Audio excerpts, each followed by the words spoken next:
Thanksgiving for God's enduring love. And what this is, the psalm begins with this, with an exhortation to thank the Lord for his unfailing love and wonderful deeds.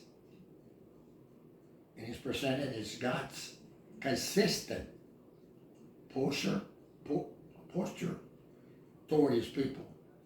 It's consistent, it comes forward, consistently.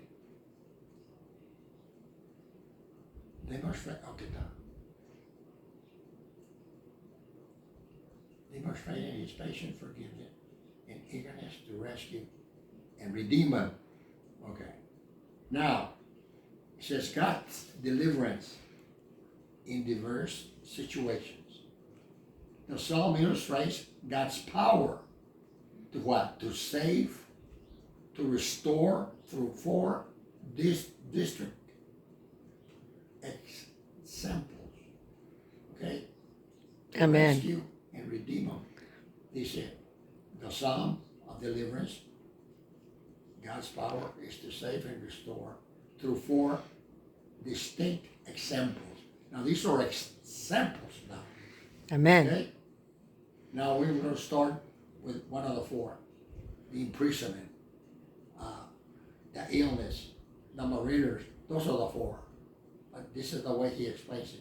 The imprisoned one, the ones that are imprisoned, those chained in darkness and forced labor, cry out to God, who breaks their chains and delivers them from their distress.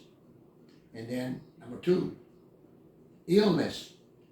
Illness, you know what that is? Yes. People afflicted by their own wrongdoing or brought to the brink of death.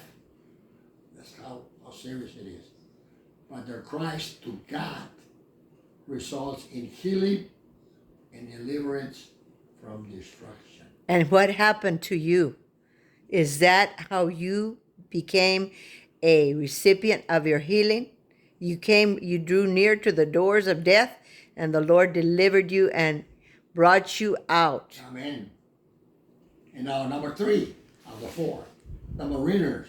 These are the ones that are on the sea, traveling on the waters.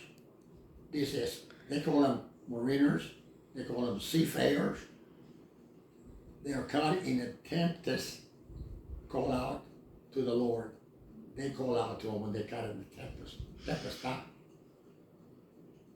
And he claims, and he calms the storm, allowing them to reach their desired destination. Okay?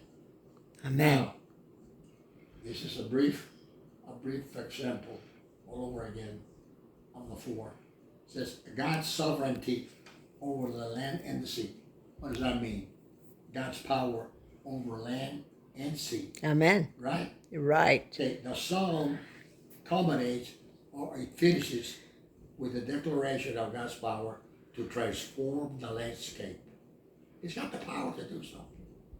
Turning fruitful lands into deserts, or deserts into fertile ground. It's God. Amen. God can do anything, right? Right. And then one other one is invitation to worship. The repeated refrain, let them give thanks to the Lord for his unfailing love and his wonderful deeds for man. This is a way to invitation to worship. Amén. Gloria a Dios. ¿Verdad? Sí.